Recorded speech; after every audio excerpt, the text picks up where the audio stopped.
جی مولانا احمد صاحب آپ شروع فرمائیں۔ جی، بسم اللہ الرحمن الرحیم۔ الحمد للہ والصلاة والسلام علی رسول اللہ۔ موضوع یہ دیا گیا تھا کہ حضرت نوح علیہ الصلاۃ والسلام کی دعوت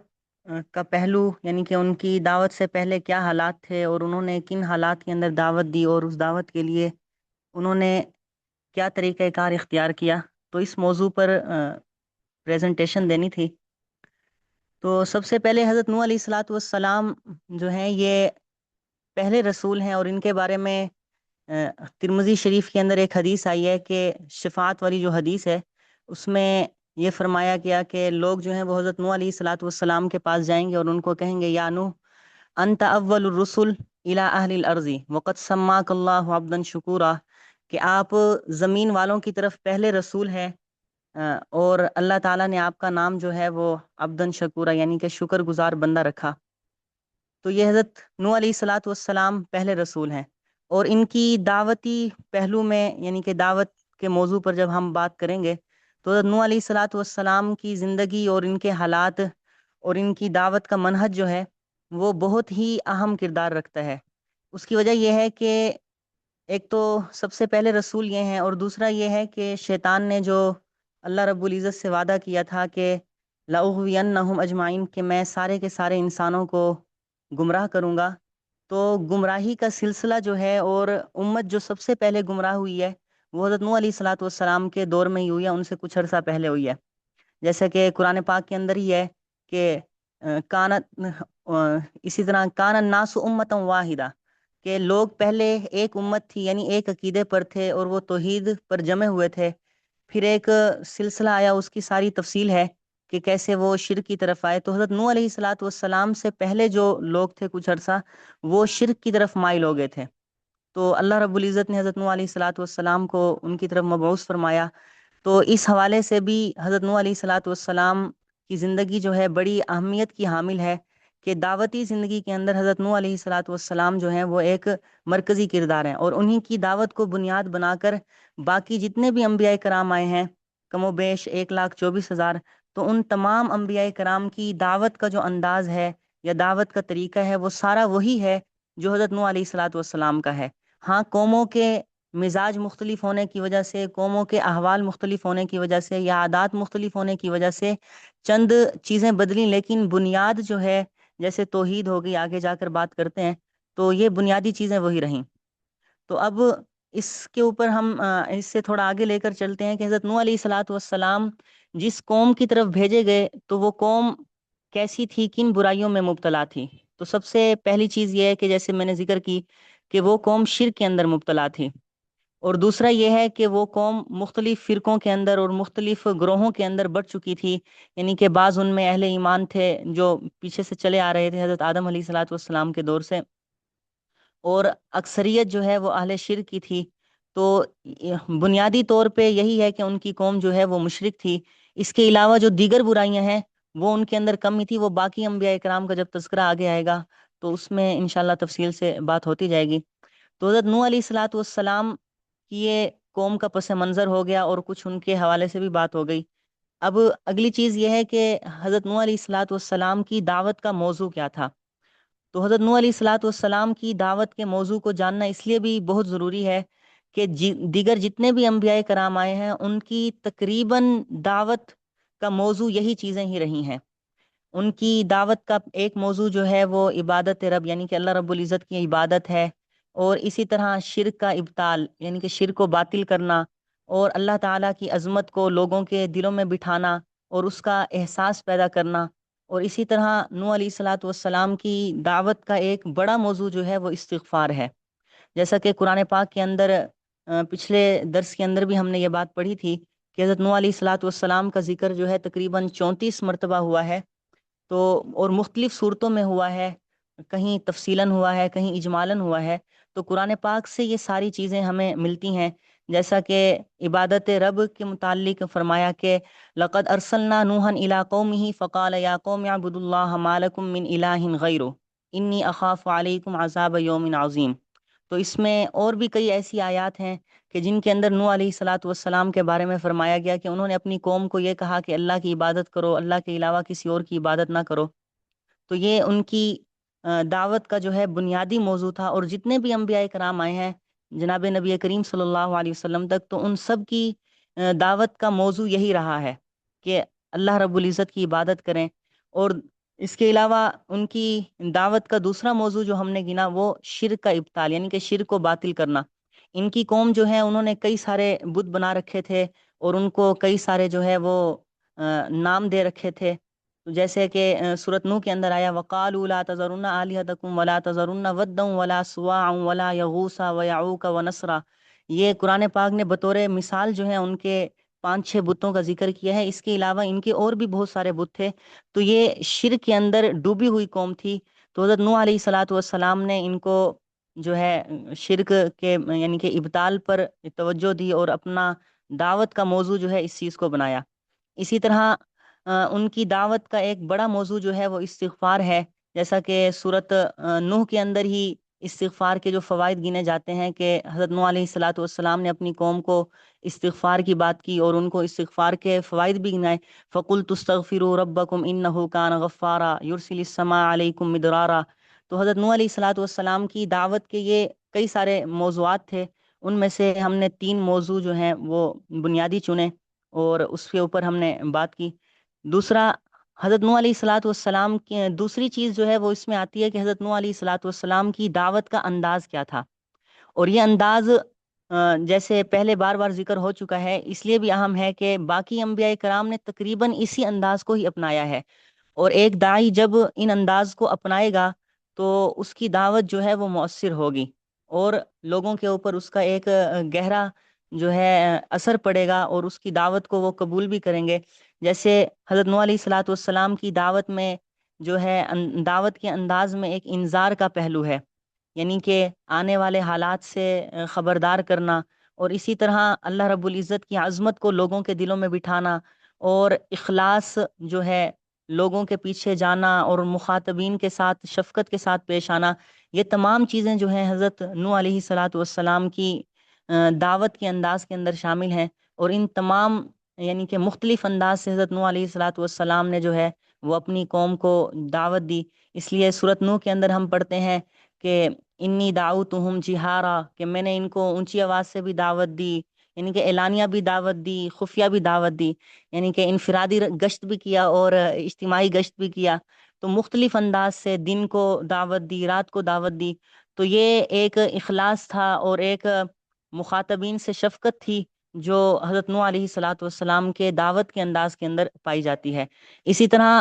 دعوت کے اندر ایک جو بڑی چیز ہے جو آج کل بھی ہمارے یعنی کہ تبلیغی حضرات اور دیگر جو دعوت دینے والے لوگ ہیں وہ اس کو اپناتے ہیں کہ دعوت کے اندر اللہ رب العزت کی عظمت کو لوگوں کے دلوں کے اندر بٹھانا۔ جب اللہ رب العزت کی عظمت لوگوں کے دلوں کے اندر بیٹھ جائے گی تو خود بخود وہ اللہ رب العزت سے ایک ڈر پیدا ہوگا، اور پھر وہ لوگ عبادت کی طرف جو ہے مشغول ہوں گے۔ نوح علیہ الصلاۃ والسلام نے بھی اسی انداز سے جو ہے لوگوں کو دعوت دی، ان کے انداز میں، یعنی کہ ایک یہ انداز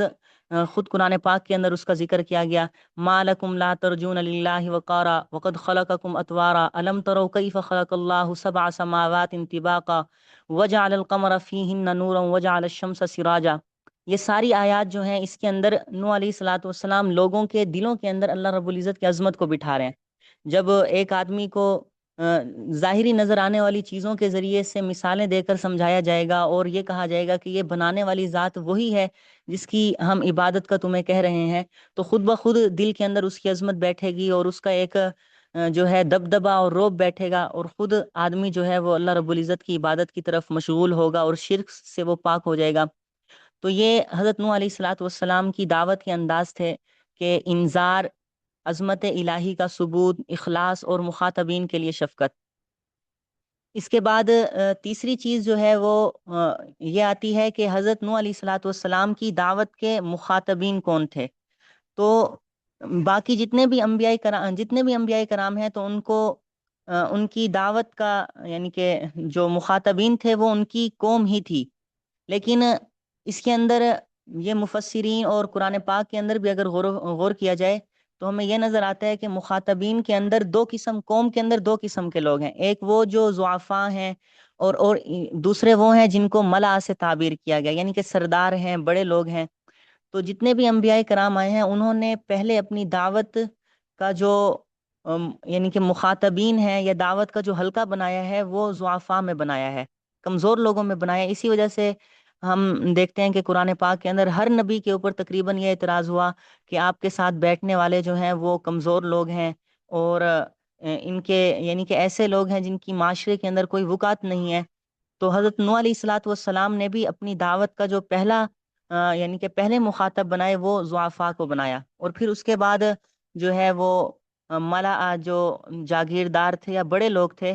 تو ان کو حضرت نوح علیہ الصلاۃ والسلام نے جو ہے دعوت دی۔ اس کے بعد تیسری چیز جو آتی ہے کہ حضرت نوح علیہ الصلاۃ والسلام نے جب اپنی قوم کو دعوت دی، غریب جو کمزور لوگ تھے ان میں سے اکثر نے اب دعوت کو قبول کیا، اور جو سردار تھے یا جن کی معاشرے کے اوپر ایک ہولڈ تھا انہوں نے حضرت نوح علیہ الصلاۃ والسلام کی دعوت کو قبول نہیں کیا۔ اس کے رد عمل میں انہوں نے حضرت نوح علیہ الصلاۃ والسلام پر اعتراضات کیے، کہ ان کی نبوت پر اعتراض کیے، ان کی شخصیت پر اعتراض کیے، اور یہ اعتراضات تقریباً ہر نبی کے اوپر ہوئے ہیں، اور خود نبی کریم صلی اللہ علیہ وسلم کے اوپر بھی ہوئے ہیں۔ کہ پہلا اعتراض اس میں سب سے بڑا یہی ہے کہ نبی جو ہے وہ بشر کیسے ہو سکتا ہے، نبی کوئی فرشتہ ہونا چاہیے، نبی جو ہے وہ بازاروں میں گھومتا ہے اور وہ شادی بیاہ کرتا ہے اور دیگر معاملات کرتا ہے، تو نبی کو ایسا نہیں ہونا چاہیے، بلکہ نبی جو ہے وہ ایک فرشتہ ہونا چاہیے۔ اور یہ اعتراض خود نبی کریم صلی اللہ علیہ وسلم پر بھی ہوا اور دیگر لوگوں پر بھی ہوا۔ تو نبی کی بشریت کے اوپر انہوں نے اعتراض کیا۔ اسی طرح ایک اعتراض جو ہے جو ہم نے پہلے بھی ذکر کیا کہ اعتراض، سب سے بڑا اعتراض یہ بھی تھا کہ کم درجے کے لوگ جو ہیں وہ آپ کی بات کو مانتے ہیں، اگر آپ کی بات حق اور سچ ہوتی تو یہ ہمارے جیسے یا معاشرے کے اندر جن کی کوئی وقعت ہے یا معاشرے کے اندر جن کا کوئی ہولڈ ہے وہ آپ کی بات کو مانتے۔ تو یہ بھی مخاطبین کی طرف سے اور قوم کی طرف سے بڑا اعتراض تھا، اور یہ اعتراض تقریباً ہر نبی پر ہوا اور آپ صلی اللہ علیہ وسلم پر بھی ہوا، جو ہم سورۃ عبس وتولیٰ کے اندر دیکھتے ہیں اور دیگر مقامات کے اندر بھی قرآن پاک کے اندر موجود ہے۔ اور حضرت نوح علیہ الصلاۃ والسلام پر جو تیسرا بڑا اعتراض تھا وہ اعتراض یہ تھا کہ حضرت نوح علیہ الصلاۃ والسلام جو ہیں وہ مالی حیثیت سے کمزور ہیں۔ یہ کمنٹ کے اندر ایک بات ہے، مخاطب تو عمومی قوم تھی، قبول ضعفاء نے کیا۔ جی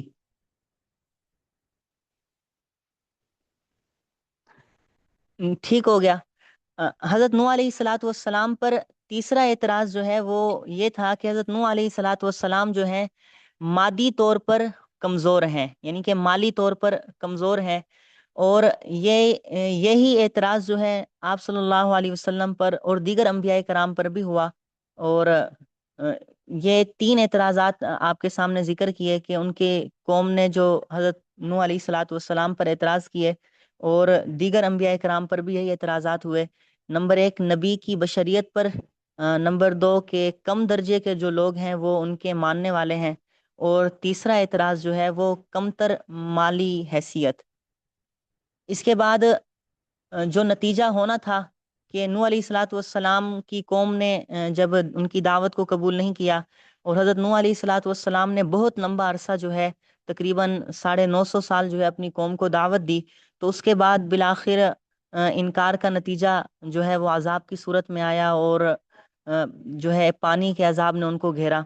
تو یہ نوح علیہ الصلاۃ والسلام کی دعوت کا ایک موضوع سب سے پہلے ہم نے ذکر کیا، اس کے بعد ان کی دعوت کا انداز، اور پھر دعوت کے مخاطبین اور مخاطبین کی طرف سے جو تین اعتراضات ہوئے، اور پھر دعوت کے انکار کے نتیجے میں جو عذاب ہوا۔ تو یہ ساری تفصیل قرآن پاک کے اندر موجود ہے، لیکن اس میں آخری چیز یہ ذہن میں رکھی جائے کہ جتنے بھی انبیاء کرام آئے ہیں تو جب ان کی دعوت کا اختتام ہونے لگا ہے، یعنی کہ قوم پر عذاب آنے لگا ہے، یا اس سے پہلے بھی اللہ رب العزت نے ان کو کسی نہ کسی آزمائش میں مبتلا کیا ہے، جیسا کہ حضرت نوح علیہ الصلاۃ والسلام کو عین عذاب کے وقت جو ہے ان کے بیٹے جو ہے وہ انہوں نے ان کی دعوت کو قبول نہیں کیا تھا، اور وہ ان کی آنکھوں کے سامنے جو ہے وہ عذاب میں مبتلا تھے، اور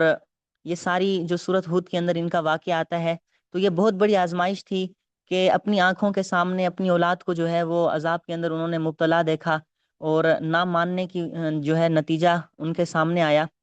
تو یہ حضرت باقی انبیاء کرام پر بھی اسی طرح کی اللہ رب العزت نے آزمائشیں ڈالی، اور سب کے سب انبیاء جو ہیں ان آزمائشوں کے اندر جو ہے سرخرو ہوئے، کامیاب ہوئے۔ تو ان حضرت نوح علیہ الصلاۃ والسلام کی دعوت کا جو ایک خلاصہ ہے وہ آپ کے سامنے آ گیا ہے۔ تو اس میں اب دائی کے لیے سبق کیا ملتا ہے؟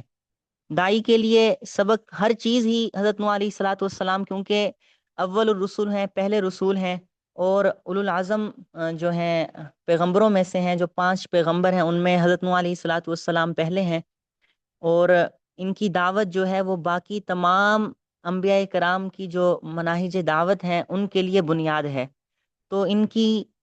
زندگی کا اور ان کی دعوت کا ایک ایک پہلو جو ہے وہ دائی کے لیے بڑی اہمیت کا حامل ہے۔ تو اس میں جو ہم خلاصے کے طور پر چیزیں نکالتے ہیں وہ یہ ہے کہ ایمان اور یقین، کہ یقین اور ایمان کی طاقت جو ہے وہ ایک دائی کے اندر ہونی چاہیے، اور اسی طرح صبر و استقامت، کہ حضرت نوح علیہ الصلاۃ والسلام نے 950 سال جو ہے مسلسل اور لگاتار اور سرن جہرن اور مختلف انداز سے جو ہے دعوت دی، اور نہ ماننے پر بھی انہوں نے صبر کیا۔ تو یہ دائی کے لیے جو ہے بڑی اہم چیز ہے کہ وہ صبر اور استقامت سے کام لے، کیونکہ ایک مرتبہ کسی کے دل پر اثر ڈالنا یہ مشکل ہوتا ہے۔ رفتہ رفتہ آہستہ آہستہ جو ہے صبر اور استقامت کے ساتھ اگر کام لیا جائے تو پھر انسان جو ہے وہ ایک قوم کا اور شخصیات کا رخ جو ہے وہ بدل سکتا ہے۔ اور اسی طرح تیسری چیز جو ہے وہ اللہ رب العزت پر اعتماد۔ تو یہ حضرت نوح علیہ الصلاۃ والسلام کی دعوت سے ویسے تو ہر چیز سے، یعنی کہ ان کے ہر انداز سے اور ہر بات سے جو ہے وہ دائی کے لیے نصیحت ہے، لیکن خلاصے کے طور پر یہ 3 چیزیں ہیں کہ ایمان اور یقین، صبر و استقامت، اور اللہ رب العزت کی ذات پر اعتماد۔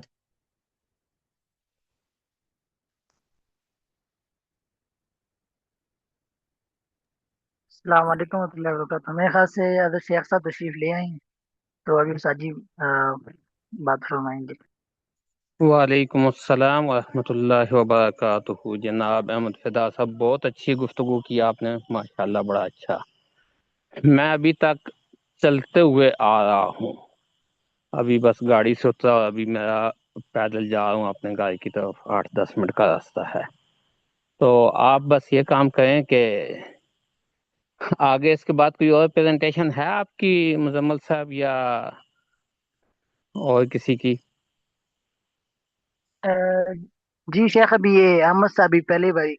تھی ان کی، اس کے بعد شاید میں بھی رہتا ہوں، اور 1-2 شاید اور بھی ہوں۔ بس ٹھیک ہے، آپ یہ کہیں کہ پھر آگے یہ پریزنٹیشن جاری رکھیں تو میں جی یہ، وعلیکم السلام، میں یہ کہوں گا کہ نیکسٹ ویک انشاءاللہ سورہ نور پڑھاؤں گا خود، تو تب تک آپ یہ سارے حضرات اپنی اپنی پریزنٹیشن آج جاری رکھیں نا، تو یہ تاکہ آپ کی تیاری ہو جائے گی سورہ نور کے لیے۔ ٹھیک ہے جی، جی ٹھیک ہے شیخ جی۔ ٹھیک ہے، بس میں پھر جا رہا ہوں، تو آپ حضرات جاری رکھیں اس کو ایسے ہی۔ السلام علیکم۔ جی کوئی اور صاحب یا صاحبہ پریزنٹیشن پیش کرنا چاہیں تو؟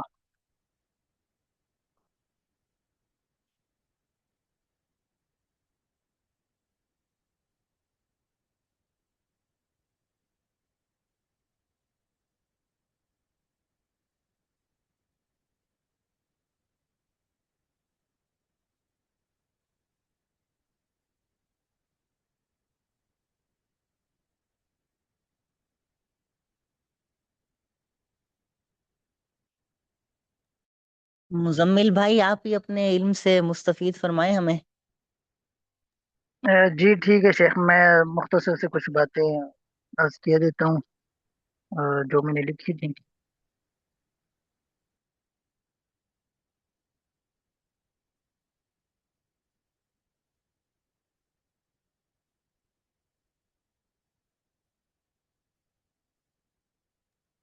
بسم اللہ الرحمن الرحیم۔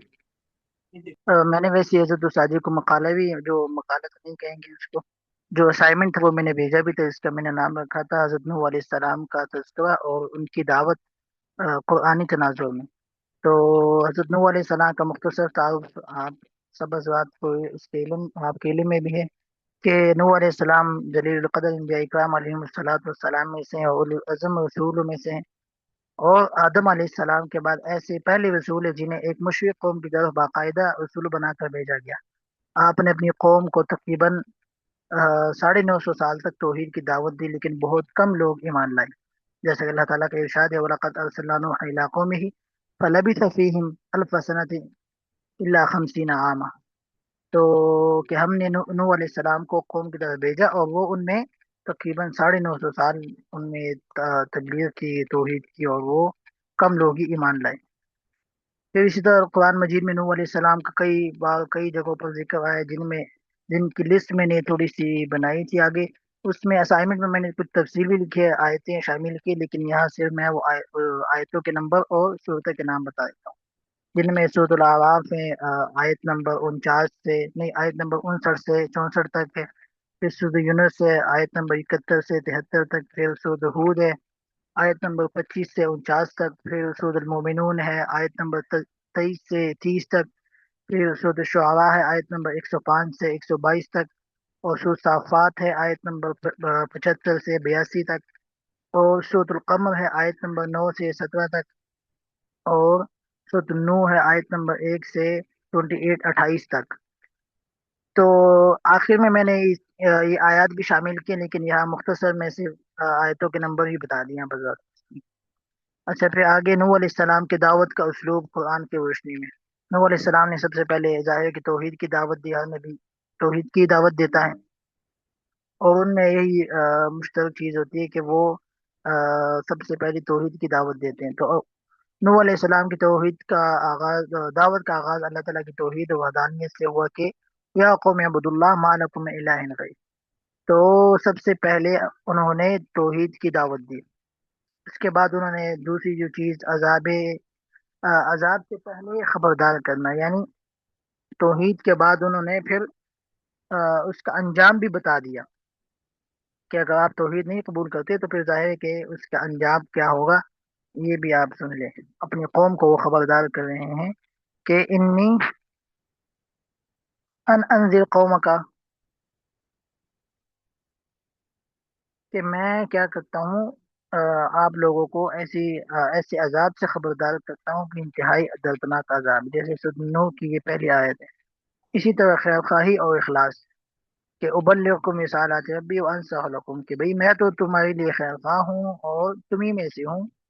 تو بات مان لو میری۔ اسی طرح پھر انہیں دن رات دعوت دینا کہ رب انی دعوت قومی لیلا ونہارا، کہ میں نے اپنی قوم کو دن رات دعوت دی اور ان کو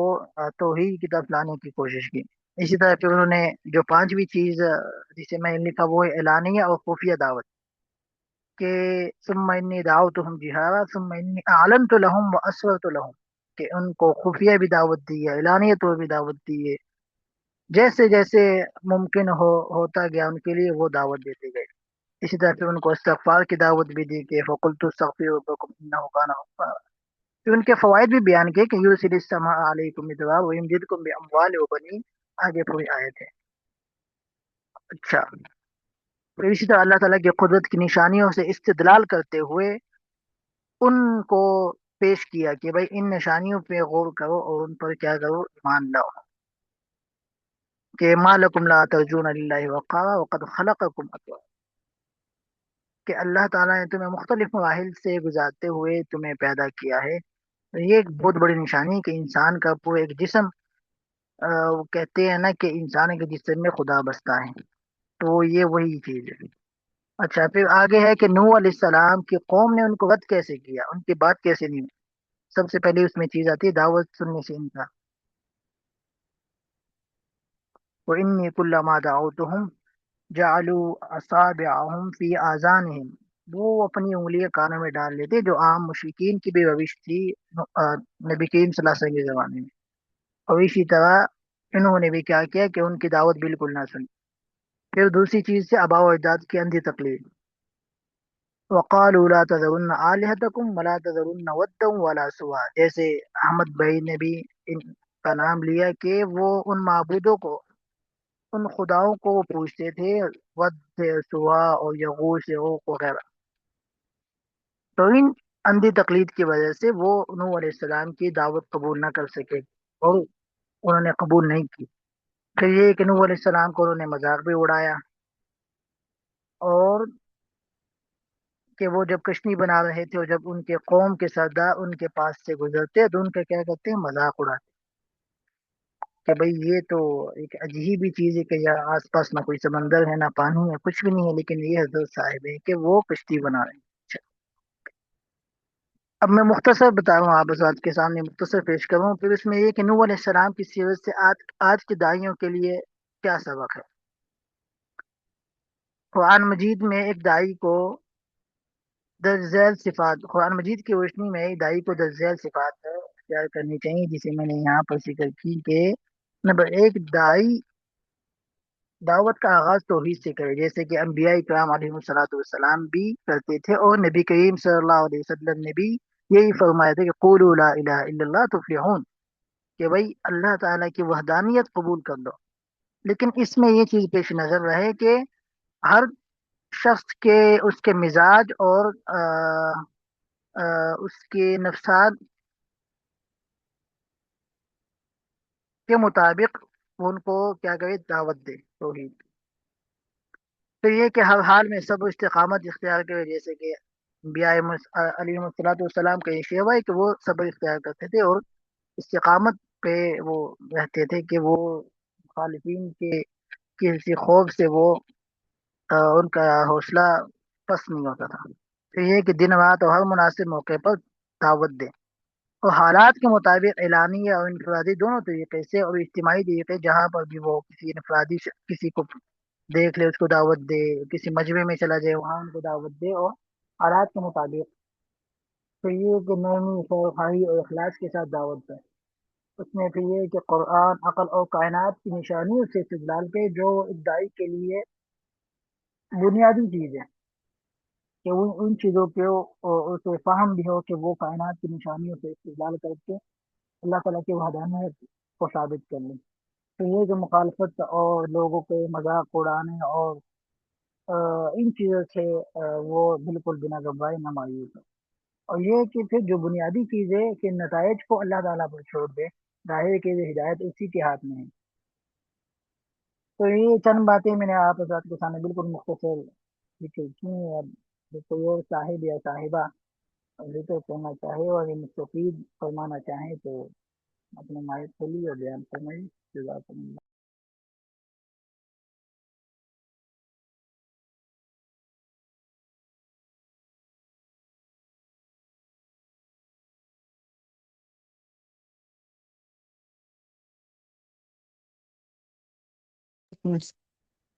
مزمل بھائی آپ کی آواز نہیں آ رہی.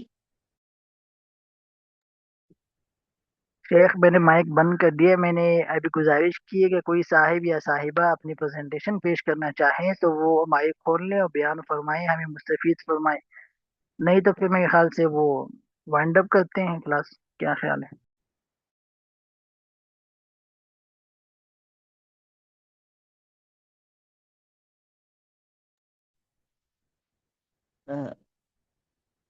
یہ صفیہ صاحبہ کا آیا ہوا ہے کہ مطلب یہ اگلی مرتبہ بیان کریں گی. باقی تو مجھے نہیں لگتا کہ کوئی اور کر رہا ہو، کیونکہ وہ خاموشی ہے وہ بالکل. ابھی پیش کرنا چاہیں اپنی پریزنٹیشن تو وہ ہم حاضر ہیں ان کے لیے. کسی کوئی نئی پریزنٹیشن پیش کر سکے تو کوئی بات نہیں، پھر ہم وائنڈ اپ کرتے ہیں، کلاس ختم کر دیتے ہیں. جی میرے خیال میں بس کر دینی چاہیے.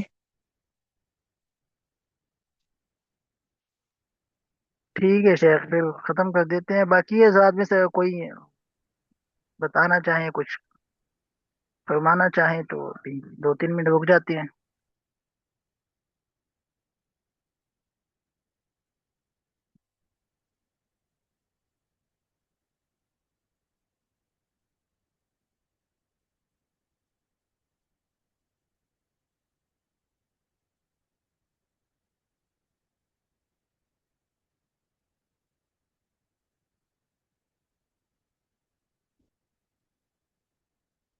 یہ کمنٹس کے اندر تھوڑا سا اس کو کر لیتے ہیں. وہ ساجی نے فرمایا ہوا ہے کہ انبیاء مالی اعتبار سے متوسط طبقے سے تھے، نہ تو کمزور تھے اور نہ ہی بڑے سرمایہ دار تھے.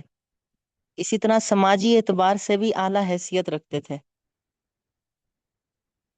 وہ مخاطبین کی طرف سے جو اعتراض تھا نا، اس کے اوپر اس ساجی نے یہ بات ارشاد فرمائی تھی.